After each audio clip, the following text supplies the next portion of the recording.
अस्सलाम वालेकुम दोस्तों, सरफराज अहमद कप्तानी के साथ टीम में जगह भी हाथ से गई। सरफराज अहमद को दौरा ऑस्ट्रेलिया के लिए ड्रॉप करने का फैसला कर लिया गया। कैंगरूज के खिलाफ टेस्ट सीरीज के लिए मोहम्मद रजवान मुमकिना तौर पर कौमी टीम के विकेट कीपर होंगे, जबकि अजहर अली को कप्तान बनाए जाने का वाज़ेह इम्कान है। तफसीलात के मुताबिक दौरा ऑस्ट्रेलिया के लिए सरफराज अहमद की जगह टेस्ट टीम की क़यादत के लिए अजहर अली और शान मसूद मजबूत उम्मीदवार हैं।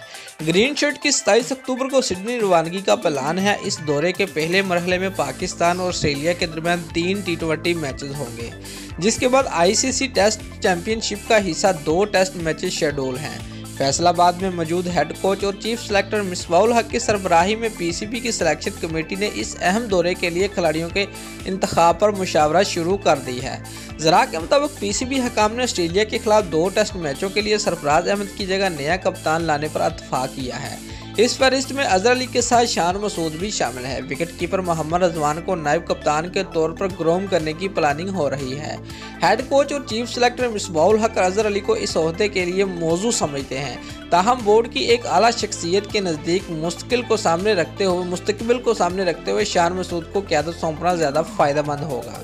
दोस्तों, अगर आपको हमारी ये वीडियो पसंद आई है तो लाइक और कमेंट लाजमी करें और हमारे चैनल को सब्सक्राइब करना मत भूलिए। शुक्रिया।